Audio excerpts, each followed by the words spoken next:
कोई कहता है कि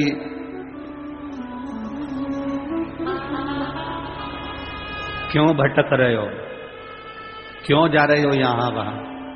हम कहते हैं तुम भटको भी मत, कहीं मत जाओ।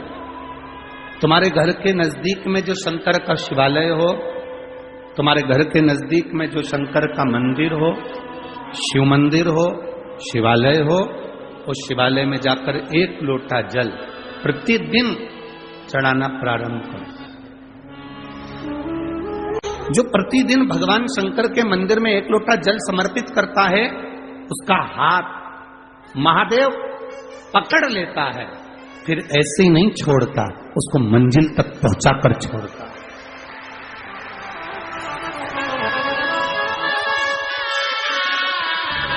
वो ऐसे ही नहीं छूट सकता।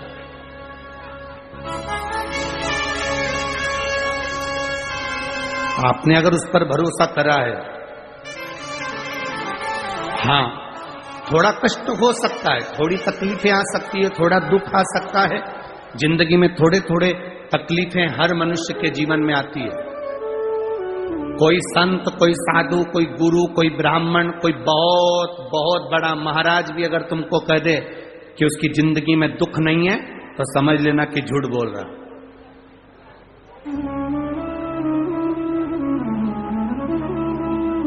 मेरे राम जी महाराज भी इस पृथ्वी पर जन्मे तो उनकी जिंदगी में भी दुख आया।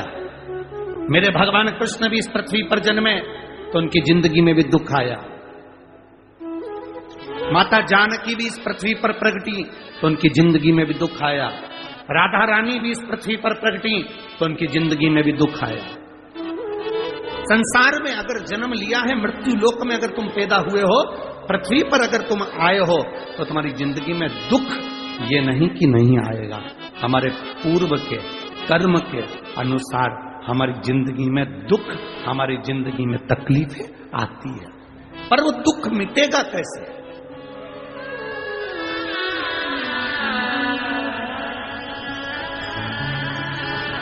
राम जी का दुख कैसे मिटा था? राम पथ गमन में जहां जहां चलकर देखो, चलो आपके पास में है पंचवटी, आपके पास में नासिक लगा हुआ है, पंचवटी लगी हुई। ये कथा 19 तारीख को पूर्ण हो जाएगी। 21 तारीख को नासिक में माता गोदावरी के तट पर पंचवटी में 5 दिवसीय कार्तिक महीने में कथा लोगों को श्रवण करने के लिए भक्तों को मिल जाएगी। आपके नजदीक में लगी है पंचवटी, चलो जाओ। जितने राम जी महाराज अयोध्या से लंका तक गए, उसके बीच में जितने राम जी के मंदिर नहीं है, उससे अधिक शंकर जी के मंदिर हैं। उसका कारण केवल एक है, राम जी जहां रुकते थे वहां शंकर भगवान के शिवलिंग की स्थापना करते थे, पूजन करते थे, और वहां से फिर आगे बढ़ते थे, फिर आगे बढ़ते थे, फिर आगे बढ़ते थे। बिना शंकर की आराधना के, बिना शंकर भगवान को एक लोटा जल चढ़ाए बिना मेरे राम जी महाराज आगे बढ़ते ही नहीं थे। भगवान कृष्ण के जीवन का चरित्र उठाकर देखो, मेरे ठाकुर जी का नियम था, एक लोटा जल चढ़ाए बिना कृष्ण आगे बढ़ते नहीं थे। श्री दशरथ जी महाराज के जीवन चरित्र को उठाकर देखिए, सूर्य नारायण भगवान को जल और शंकर भगवान को जल चढ़ाए बिना दशरथ जी महाराज आगे बढ़ते नहीं थे। श्री जनक जी महाराज के चरित्र को उठाकर देखिए, एक लोटा जल चढ़ाए बिना जनक जी महाराज अपनी सभा में नहीं जाते थे।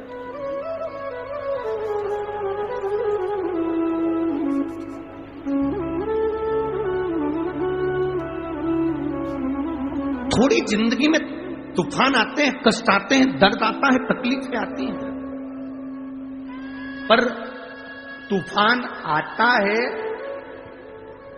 तो पता चलता है ना कि मजबूती कितनी है। अभी पता चला कि नहीं चला?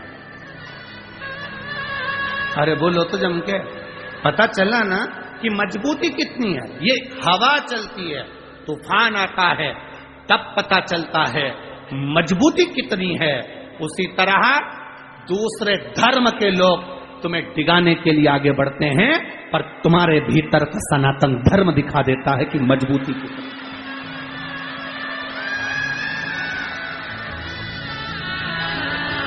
छत्रपति शिवाजी महाराज, जिनकी माता ने कहा कि बेटा सामने किला है और वो किला मुझे चाहिए, शिवाजी कहते हैं माँ क्या बात करती हो, ये किला वहां कितना सैनिकों का बल भरा पड़ा हुआ है और मेरे पास में कुछ भी नहीं है, मेरे पास कुछ भी।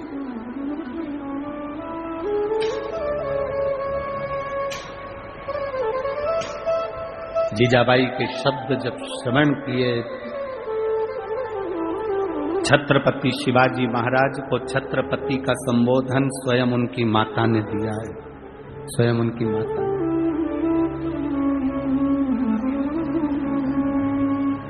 कह दिया जीजाबाई, सामने जो किला है वो मेरा है, तुझे मालूम है?